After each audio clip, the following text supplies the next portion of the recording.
What is going on, everybody? Welcome back to Nintendo Land, and today we are taking a look at the Mario Galaxy series, and we're looking at all the bosses within the two Mario Galaxy games and comparing them and seeing which one ranks the highest, as yes, we are ranking all 28 boss battles within the Mario Galaxy franchise. But of course, guys, this is just my opinion, my list, my thoughts, compared to your guys. Obviously everybody's going to have different opinions, but this is just how I felt about the Mario Galaxy bosses. Also, before we get started, make sure you leave a like and subscribe if you guys are new to stay up to date on all things Nintendo. Currently, only 8% of you guys that are subscribed view my content, so please feel free to sub if you enjoy what you see today.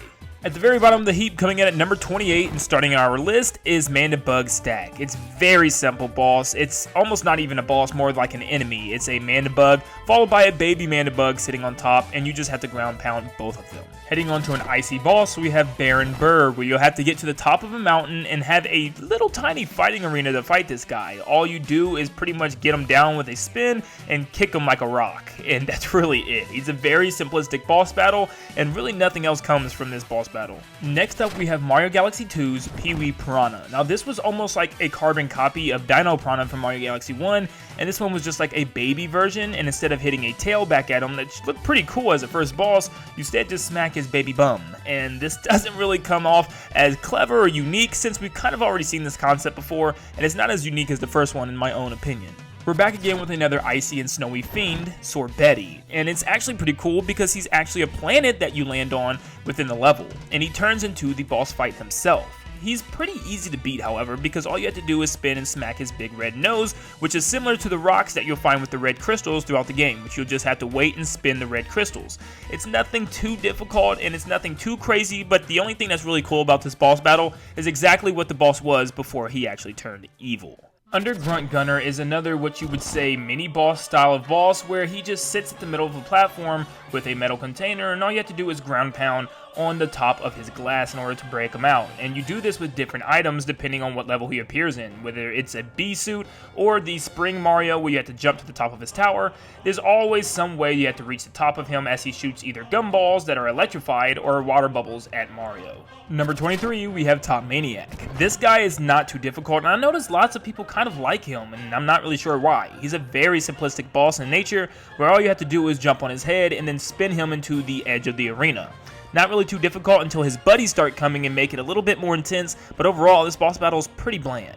Dino Piranha is the very first boss in Mario Galaxy, and it's actually kind of fun to fight for a first boss. You smack his tail all the way back and his slingshots to smack him in the back of the head. Not only does it feel cool, but it looks pretty cool as well. And the fiery Dino Piranha version is a lot tougher, as the tail will ignite with flames off and on, and you'll have to time your smack so you're not set ablaze.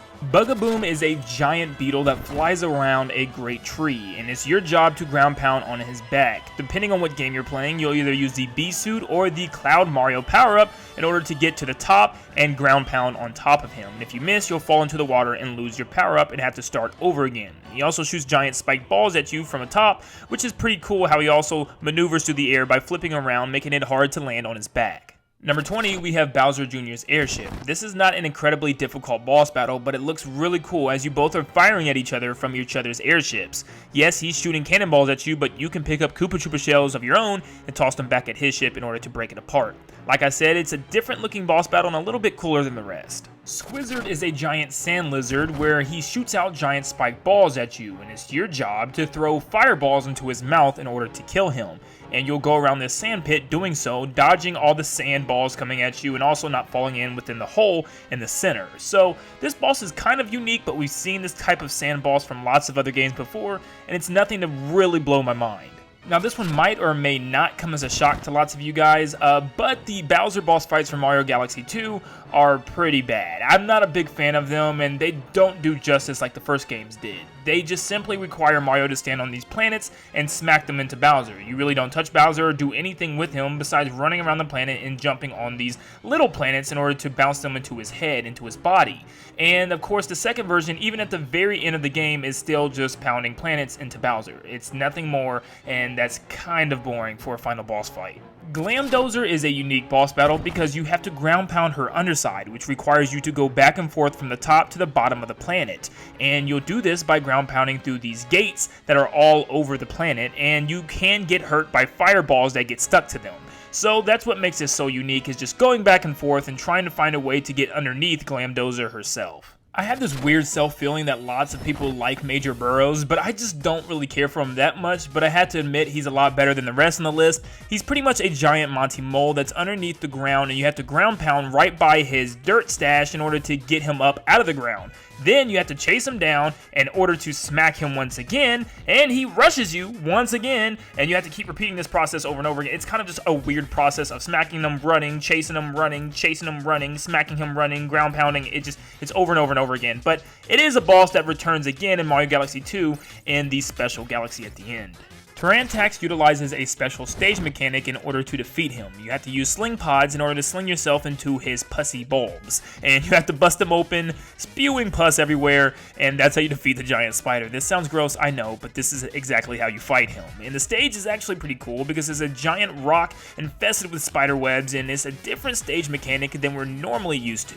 To defeat DIGGA, you'll have to use the drill power-up and drill through the planet on the other side and hit him where he's standing on the other side. And it's actually a lot more difficult than it sounds, because lining up that shot when he's moving really fast from the left to the right can be pretty difficult. But I love this boss battle. It's not as good as MEGALEG in my opinions, just because it's more cinematic to fight MEGALEG and climb up him, which we'll get to later on, but DIGGA is a good boss battle nevertheless. ROLLODILLO is a tough boss because you're just on one planet and you have to roll around with this guy with the Rock Mario power-up, and it's super hard to line up a shot to roll into his backside in order to knock him over. You two will be rolling back and forth for a while on your very first time fighting this boss, because finding your footing and how to roll properly is going to be difficult when you're rolling around a tiny planet, which is going to obscure the camera from you a lot. But it is a fun boss battle because it utilizes one of my favorite weapons and items in the game, being the Rock Mushroom. Number 12, we have GOBBLEGUT. I love this guy just because he's a giant, long, slithering snake dragon type of creature that's flying through the galaxy and eating through planets. I like the fiery version as well, as it sets everything ablaze when he goes through the planet, and he's also on fire himself. But he drills through the planet, and his little bulbs, just like TARANTOX, stick out when he tries to go through, giving Mario the chance to spin and attack them and bust them open. This boss is really cool, and I think they can make future designs with this in future Mario games, as we even seen a cameo in Mario Kart 8, so I think this guy has plenty of potential for the future. King Kaliente is tons of fun to fight in Mario Galaxy 1. He simply just shoots these fruit back at you, and you have to hit it back, similar to the way you do in Donkey Kong Jungle Beats. As you actually punch or kick the fruit back at the bosses, you kind of do the same thing here, and I love the way he hits it back at Mario. It's a lot of fun to go back and forth like you're playing tennis against him, and I just think it's a really good boss fight for an earlier one in Mario Galaxy. KAMELLA is a space-themed Magic Koopa that flies around different areas and tries to hit you with fireballs and other things, and also shoots shells at you, which you can spin and pick up and toss them back at her, which is kind of hard to hit her as she's just a moving target the entire time. I really love the one where she's on the pirate ship and she moves to different parts of the ship during the fight, such as the top of the crow's nest, and you have to fight her up there as well, which just makes the boss battle even more fun and more intense. I really like this boss, and I think it is worthy of a top 10. Number 9, we have Womp King. Now, I'm kind of biased with this one simply due to the fact that the boss originates from Super Mario 64, and the galaxy is called Throwback Galaxy for a reason. It's the same boss from that game, but obviously amped up to be a lot more tougher and a lot more unique to the times. And this is a really cool boss. He sends out his little womps to come after you, and you eventually have to climb up this giant Womp King in order to ground pound on his back to defeat him. And this is very similar to the original boss and pretty easy, but I just love the throwback and just the way they designed this boss to match that of the original. I know it's kind of cheating because it's technically talking about a 64 boss, but I like this boss nevertheless. Number 8, we have GIGA LAKITU, which is just a big Lakitu that throws spinies at Mario and Yoshi. But this is cool because you get to use Yoshi for the boss battle. You get to eat the spinies and spit them back at Lakitu as he's flying around a platform.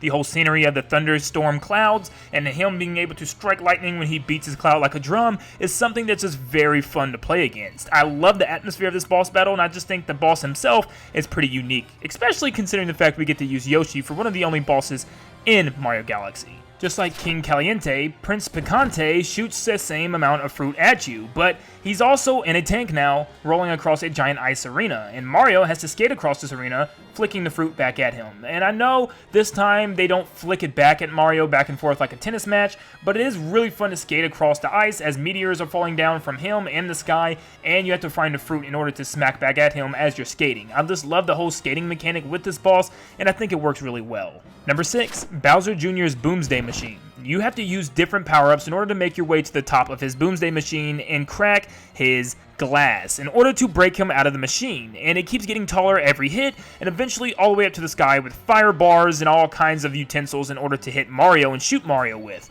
I think this is a pretty cool boss and really stretches the verticality of the stage, and is something that we have not seen so far within the Mario Galaxy franchise. I love this boss, and I think it has a lot of potential. It's kind of like Underground Gunner, but a lot taller and a lot more deadlier.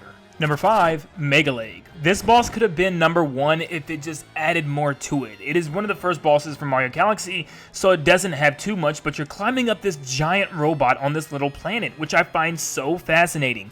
Walking up the legs of this robot, trying to get to the very top, and having its own bullet bills chase after you and blow up his head is kind of satisfying. It's one of the coolest ideas for a boss I've seen in a long time, but if there was just more to him, like the giant robotic toy Bowser from Toy Time Galaxy, where you had to take off the different screws in order to break them apart one by one, that would have been something a lot cooler. Number 4, Kingfin. Kingfin's really the only underwater boss fight we have in this game, and it does so very well by adding these shells, which allow Mario to glide through the water just like Frog Suit Mario from Mario Bros. 3. It's incredibly easy to maneuver and control, and it's your job to launch these shells at Bonefin and underneath him and try to crack him open and defeat him. He has lots of health. This isn't a hit him 3 times and move on. You'll have to attack the guy 5 or 6 times in order to completely defeat him, and he sends out his little bonefish minions at you out of the interior crater of the planet, which is an extremely difficult task as these things are chasing you. But I love this boss fight, and for an underwater boss fight, which doesn't sound too pleasing on paper, it works out very well in execution. Number 3, Bouldergeist. This guy is very creepy for a Mario game. He's pretty much just a ghost inhabited by rocks and is protecting him as an outer layer.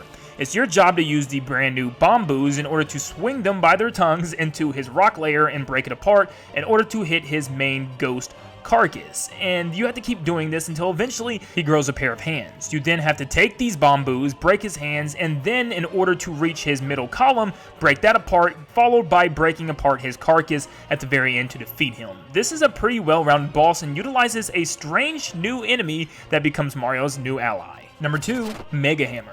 I absolutely love the design of this boss. I love how it's just this giant robot with 2 giant hammers as hands, and he just tries to smash Mario while also shooting bullet bills at him. But once again, we have Yoshi, and this is a lot more fun to use Yoshi than just spitting out Spinies at a giant Lakitu. This time you have to eat the bullet bills and shoot them at the glass domes on Mega Hammer's body. You'll fly around the stage along this ring path in order to get a better angle at some of these glass domes, whether it's on his back or his stomach, and when you break those domes, the top of his head where Bowser Jr. rests is opened up, and you have to break that as well. This boss battle is very long, and it has a lot into it, and it can be very difficult your first couple times through, but I love this boss battle for sure. And my favorite boss fight from the Mario Galaxy franchise, and coming in at number 1, is Bowser from Mario Galaxy 1. The very final boss fight is one of the most climactic, best boss fights in Mario video game history. I love this boss fight. There's so many different stages where you're utilizing different things throughout the game in order to fight Bowser. He starts off as a rock rolling Bowser, then a spike rolling Bowser where you have to use plants to hit him.